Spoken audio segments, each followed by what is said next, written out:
Saudara, masih bersama saya Nabila Khair Azhar dalam Kompas Aceh. Kita beralih ke informasi lainnya, saudara. Musim pancaroba yang masih terjadi pada sebagian wilayah di Aceh memicu munculnya titik panas di sebagian wilayah pantai barat selatan Aceh. Pantauan citra satelit menunjukkan sebaran titik panas di wilayah tersebut belum menunjukkan peningkatan karena curah hujan yang masih tinggi.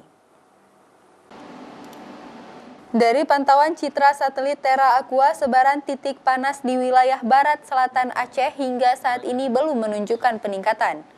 Hasil tersebut karena wilayah pantai barat Aceh masih mengalami curah hujan tinggi. Apalagi wilayah barat selatan Aceh masih dipengaruhi oleh faktor ekuarial di mana curah hujan masih tinggi di kawasan itu. Dalam sepekan terakhir, BMKG mencatat ada beberapa titik panas yang muncul, diantaranya 5 titik panas pada 2 hari yang lalu dan 2 titik panas yang terdeteksi hingga siang tadi.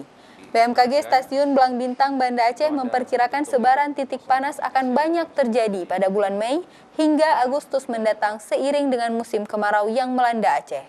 Hari ini sampai pukul 11 siang di Provinsi Aceh belum terpantau titik panas di sekitar Provinsi Aceh, karena di sekitar barat selatan dan Pulau Simelu dan Pulau Banyak itu terdeteksi adanya kumpulan awan yang berpotensi hujan sedang hingga lebat. Di wilayah pantai barat selatan Aceh, BMKG juga memperingatkan masyarakat untuk mewaspadai curah hujan yang masih tinggi dengan intensitas sedang hingga lebat pada musim pancaroba ini. Kondisi cuaca tersebut diperkirakan terjadi pada bulan Maret hingga April mendatang. Sementara itu, di sebagian wilayah di Aceh saat ini telah memasuki musim kemarau, terutama di Banda Aceh dan wilayah utara Aceh.